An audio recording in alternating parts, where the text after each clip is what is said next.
Hello friends, welcome to my channel Shiksha Sathiyara. Friends, SSC GD constable exam 2025 18 फरवरी third shift का exam समाप्त हो चुका है और आपका भी आने वाले दिनों में एग्ज़ाम है। तो आप लोग इस नंबर पर रियल क्वेश्चन सेंड कर सकते हैं। दोस्त, क्वेश्चन को बताने से पहले आपको मैं बता दूं कि आप इस चैनल पर नए हैं तो प्लीज़ चैनल को सब्सक्राइब कर लीजिए और वीडियो को शेयर कीजिए। तो चलिए क्वेश्चन की ओर देखते हैं। दोस्त, क्वेश्चन है, भारतीय संविधान में मौलिक कर्तव्य किस देश से लिया गया है? आपका सही आंसर रूस हो जाएगा। ठीक है, ये क्वेश्चन रिपीटेड है, ये क्वेश्चन बार बार रिपीट कर रहा है। पहले के भी शिफ्ट में हम लोगों ने देखा था, ये क्वेश्चन पूछ रहा है और ये सारे के सारे जो पॉइंट्स है वो बहुत इम्पोर्टेंट है, क्योंकि इन पॉइंट से भी क्वेश्चन पूछा है और हमने भी देखा है और आपने भी देख रहे होंगे अगर आप एनालिसिस कर रहे होंगे तो चलिए इन पॉइंट्स को भी जान लेते हैं। ठीक है, ये तो जान गए कि रूस से लिया गया है। 1976 के 42वें संवैधानिक संशोधन अधिनियम ने मौलिक कर्तव्यों की स्थापना की और 2002 के 46वें संवैधानिक संशोधन के ने एक अन्य दायित्व जोड़ा। ठीक है, और भी देखते हैं, ये यहाँ से भी प्रश्न पूछा है। मूल संविधान में मौलिक कर्तव्य शामिल नहीं था, ये कार्य संवैधानिक भाग 4 में उल्लिखित है। ठीक है, ये पॉइंट पूछा है। ठीक है, आप लोग एनालिसिस कर रहे हैं तो आप लोग देखे होंगे, शुरू से अगर कर रहे होंगे तब। ये कर्तव्य व्यक्ति के लिए एक अनुस्मारक के रूप में कार्य करते हैं कि अपने अधिकारों का प्रयोग करते समय देश में समाज और अपने साथी नागरिकों के प्रति उनका दायित्व है। मौलिक कर्तव्यों का अवधारणा सोवियत संघ यानी यूएसएसआर से ली गई है, जिसे अब रूस के नाम से जाना जाता है। पहले इसे सोवियत संघ रूस के नाम से जाना जाता था, यानी यूएसएसआर। ठीक है, मौलिक कर्तव्य से जुड़ी कुछ और भी बातें हैं जो आपके जानने योग्य हैं और ये सारे के सारे इम्पोर्टेंट हैं, क्योंकि ये सारे के सारे पूछे गए सवाल हैं। देखिए, मूल संवैधानिक में मौलिक कर्तव्यों की सूची नहीं थी पहले। ठीक है, 42वें संविधान संशोधन द्वारा भारतीय संविधान में भाग 4A और अनुच्छेद 51 को जोड़ा गया है, ये भी इम्पोर्टेंट है।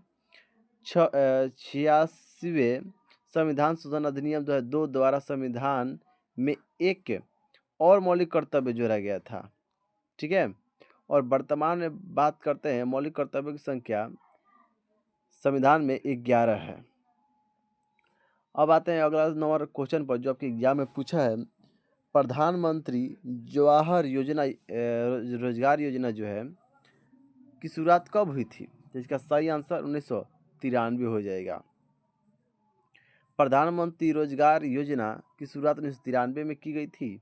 यह योजना ग्रामीण बेरोजगार के स्वरोजगार के अवसर पर प्रदान करने के उद्देश्य से शुरू की गई थी। इस योजना के मुख्य उद्देश्य ग्रामीण क्षेत्रों में बेरोजगार को कम करना और गरीबी लोगों को, जो गरीब हैं, स्वरोजगार के अवसर प्रदान करना इसका मुख्य उद्देश्य था।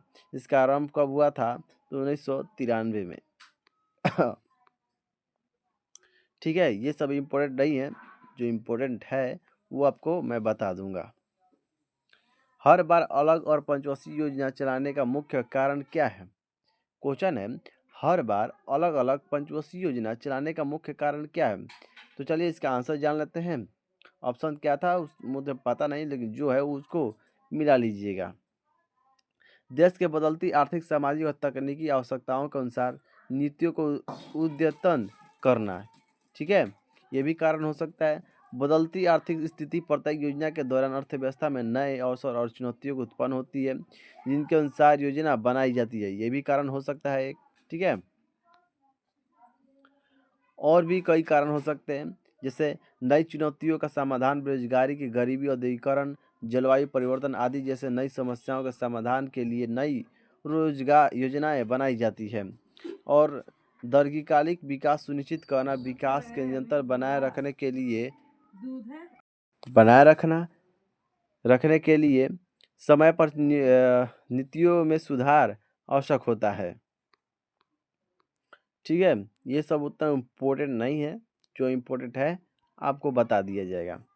पंडित रविशंकर ने किस फिल्म में काम किया था? ठीक है, जो कि संगीत देने का काम करते थे ये फिल्म में।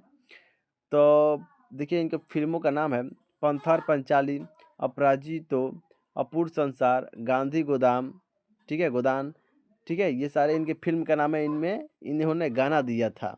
पंडित, यहाँ पर लाइन पढ़ते हैं। पंडित रविशंकर ने कई भारतीय और अंतर्राष्ट्रीय फिल्मों के लिए संगीत दिया था। उनकी कुछ प्रमुख फिल्में निम्नलिखित है, जैसे कि पंथेर पांचाली कब रिलीज हुई थी, 1955 में। और सारी फिल्में हैं, अपराजितो 1956 में, अपूर्व संसार 1959 में। ये तीनों सत्य राय की प्रसिद्ध अपअत्रयी की फिल्म है, जिनके लिए उन्होंने संगीत दिया था। मैंने क्या कहा था, ये संगीत देने का काम करते थे इनको, ठीक है। गांधी 1982 में, गोदान 1963 में। रिचर्ड्स एटनबरो द्वारा निर्देशित इस ऑस्कर विजेता फिल्म में पंडित रविशंकर ने सहयोग संगीत के रूप में काम किया था। मैं तो शुरू से कह रहा था, ठीक है। मुंशी प्रेमचंद के प्रसिद्ध उपन्यासकार पर आधारित इस फिल्म के लिए भी उन्होंने संगीत दिया है, ठीक है। अब आते हैं अगला क्वेश्चन। देखिए ये जो क्वेश्चन है, ये क्वेश्चन बार बार रिपीटेड है, ये बार बार रिपीट कर रहा है क्वेश्चन। आप लोग शुरू से 4 तारीख से एग्जाम हो रहा है, आप लोग उस एनालिसिस को उठाइएगा और देखिएगा ये क्वेश्चन कितना बार पूछा है। इसलिए ये इम्पोर्टेंस इस क्वेश्चन को दिया जाएगा इस वीडियो में। सतरई जो है नृत्य किस राज्य से संबंधित है, तो आपका सही आंसर तो जानते हैं कि असम होगा। अब इसके इम्पोर्टेंट फैक्ट्स जानते हैं, जो कि हो सकता है कि कल के शिफ्ट में पूछ दे। सत्रिय नृत्य असम के शास्त्रीय नृत्य है। यह 8 प्रमुख भारतीय शास्त्रीय नृत्य परंपराओं में से एक है। इसे साल 2000 में, ध्यान दीजिए, 2000 में भारत के 8 शास्त्रीय नृत्य में शामिल किया गया है। इसकी शुरुआत 15वीं शताब्दी में भक्ति आंदोलन में, ये पॉइंट, ठीक है, भक्ति आंदोलन के विद्वानों और संत महापुरुष श्रीमंत शंकर देव ने की थी। यह नृत्य नाटक प्रदर्शन कला है। यह असम के कृष्ण केंद्रित वैष्णववाद मठों में पैदा हुआ था, ठीक है। ये पॉइंट्स याद रखने हैं। अगला क्वेश्चन जो है, रंगोली उत्सव है जो बिहू के ऊपर वो आया था, ठीक है। ऐसा कुछ करके क्वेश्चन भेजा गया था हमें, ठीक है। क्वेश्चन सही से क्या था वो हमें मालूम नहीं, लेकिन इसके बारे में थोड़ा जानने की कोशिश करेंगे। रंगोली उत्सव का सीधा संबंध बिहू से नहीं है, लेकिन अगर आप बिहू और इससे जुड़े उत्सवों की बात कर रहे हैं तो बता दूं कि बिहू असम का सबसे प्रमुख त्योहार है और इसके 3 मुख्य प्रकार है। भाई कौन कौन से? रंगोली बिहू, इसे बोहाग बिहू भी कहा जाता है, अप्रैल में मनाया जाता है, ये ध्यान रखिएगा, अप्रैल में मनाया जाता है। यहाँ नया साल और फसल उत्सव होता है। भोगाली बिहू यानी माघ बिहू, ठीक है, वो एक बोहाग बिहू एक माघ बिहू जनवरी में मनाया जाता है। यह फसल कटाई के बाद उत्सव है, जब फसल कटाया जाता है तब ये भोगाली बिहू मनाया जाता है। तीसरी कटी बिहू, इसे कंगाली बिहू के भी कहा जाता है, अक्टूबर में मनाया जाता है। ये सारे के सारे तीनों पॉइंट्स ध्यान में रखिएगा, हो सकता है कल का शिफ्ट पूछ दे, ठीक है। जब खेतों में फसल बढ़ रही होती है तब ये कटी बिहू मनाया जाता है, ठीक है। ये सारे के सारे पॉइंट्स आपको याद होने चाहिए। मौर्य वंश के बाद किस वंश ने शासक किया, तो आपका सही शुंग वंश हो गया। पुष्यभूति जो मौर्य वंश का अंतिम शासक था, उसका सेनापति था, उसी को हत्या कर दिया और शुंग वंश की स्थापना किया था। चलिए इसके इम्पोर्टेंट फैक्ट जान लेते हैं, जो कि क्वेश्चन पूछेगा, ठीक है, पक्का पूछेगा। आप लोग देखिएगा कल शिफ्ट में पक्का क्वेश्चन पूछेगा मौर्य वंश से। मौर्य वंश के बाद शुंग वंश ने शासक किया था। शुंग वंश की स्थापना पुष्य में देखा था ना मैंने, शुंग ने की थी। शुंग वंश के शासन काल में ब्राह्मणवादी परंपरा का पुनर्जीवित करने और हिंदू धार्मिक संस्थानों को संरक्षण प्रयास किए गए। शुंग वंश के संस्थापक पुष्यमित्र शुंग था। पुष्यमित्र शुंग मौर्य समाज के अंतिम शासक बृहदत्त के सेनापति था। मैंने कहा था कि मौर्य वंश की जो अंतिम शासक था उसका ये सेनापति था, यानी बृहदत्त का, ठीक है। अगला पॉइंट है, पुष्यमित्र शुंग ने मौर्य साम्राज्य में 36 वर्षों तक शासन किया था, ये भी पॉइंट्स अच्छा है, ठीक है। पुष्यमित्र के बाद उनके पुत्र अग्निमित्र ने शासन संभाला था।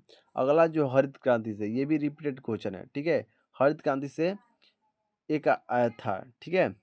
ऐसा क्वेश्चन एक था, पता नहीं क्या था, लेकिन ऐसे इससे क्वेश्चन था। ठीक है, देखिए साक्षरता से क्वेश्चन था। अब पता नहीं क्वेश्चन कौन कौन सा था, भाई इन लोगों ने तो भेजा नहीं था सही से, लेकिन वो बता रहे थे कि साक्षरता से क्वेश्चन था, हरित क्रांति से क्वेश्चन था। ठीक है, और देखते हैं भारत के नए मुख्य चुनाव आयुक्त के तौर पर किसे नियुक्त किया गया था, इससे भी क्वेश्चन था। ठीक है, तो जितने भी चुनावी आजकल चल रहे हैं उनसे क्वेश्चन देख लीजिएगा, उनसे क्वेश्चन बन रहे हैं। ठीक है, ये टॉपिक आपको पता चल रहा है इससे कि किस टॉपिक से कितना पूछ रहा है। ठीक है, इसका कहने उद्देश्य तो यही है ना कि किस टॉपिक से कितना पूछ रहा है, कौन टॉपिक से कौन पूछ रहा है। ठीक है, ऐसा इससे आपको अनुभव मिल रहा है। ठीक है, तो इसका सही आंसर क्या जाएगा, गणेश कुमार। मंत्रिपरिषद की अध्यक्षता कौन करते हैं, तो प्रधानमंत्री, आपका सही आंसर हो जाएगा प्रधानमंत्री। भारत में मंत्रिपरिषद यानी काउंसिल ऑफ मिनिस्टर्स का प्रमुख प्रधानमंत्री होता है।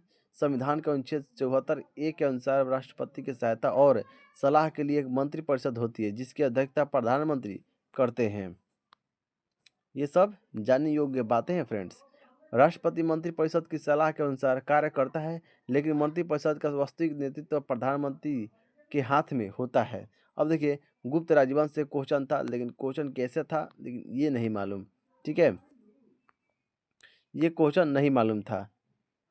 ठीक है, तो कुछ फैक्ट्स यहाँ से देख लेते हैं। गुप्त वंश भारत के एक प्राचीन साम्राज्य था। इसने 320 ईस्वी से 550 ईस्वी के बीच शासन किया था। इस काल को भारत का स्वर्ण युग कहा जाता है। ठीक है, याद रखिएगा, पूछ देगा। हाँ, क्वेश्चन ये बना है, किस युग को स्वर्ण युग भी कहा जाता है, किस साम्राज्य को स्वर्ण युग कहा जाता है, ऐसे कुछ क्वेश्चन बना था। गुप्त वंश के शासकों में श्रीगुप्त, चंद्रगुप्त प्रथम, समुद्रगुप्त और चंद्रगुप्त द्वितीय, कुमारगुप्त प्रथम, स्कंदगुप्त, पुरुगुप्त, नरसिंहगुप्त, बुधगुप्त और विष्णुगुप्त शामिल थे। अगला क्वेश्चन है जो इसी शिफ्ट में पूछा है, प्रधानमंत्री मुद्रा योजना की शुरुआत किसने की थी, तो इसका सही आंसर नरेंद्र मोदी। देखिए नरेंद्र मोदी यानी प्रधानमंत्री मुद्रा योजना की शुरुआत प्रधानमंत्री नरेंद्र मोदी ने 8 अप्रैल 2015 में, ये डेट याद रखिएगा।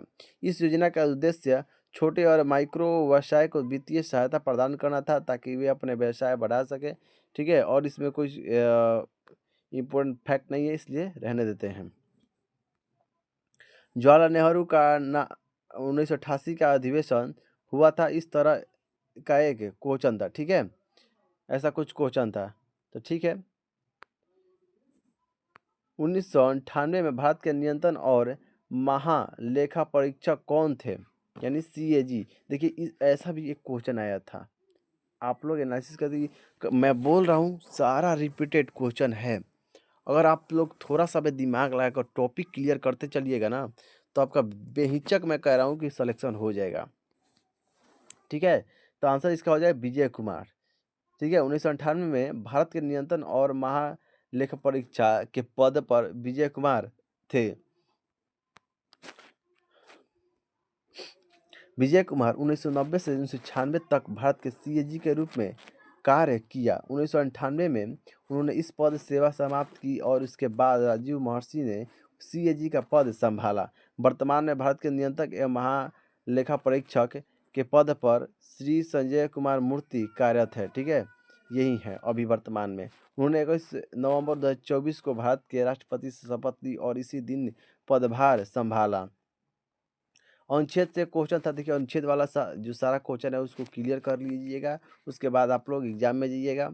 उसके बाद राज्यपाल की नियुक्ति से एक प्रश्न था, लेकिन प्रश्न क्या था वो सही से भाई ने देखो दोस्त, इतना ही प्रश्न हमें मिला है और जो भी मिला है वो सब रियल के रियल ऑथेंटिक है। अगर आपका भी जो एग्ज़ाम आने वाला है तो आप लोग इस नंबर पर क्वेश्चन को सेंड कर सकते हैं। ठीक है, जो कि रियल होना चाहिए, फेक नहीं क्वेश्चन होना चाहिए दोस्त, इससे हम लोग बहुत डरते हैं। ठीक है, हम लोग आपके जीवन से खिलवाड़ नहीं करना चाहते।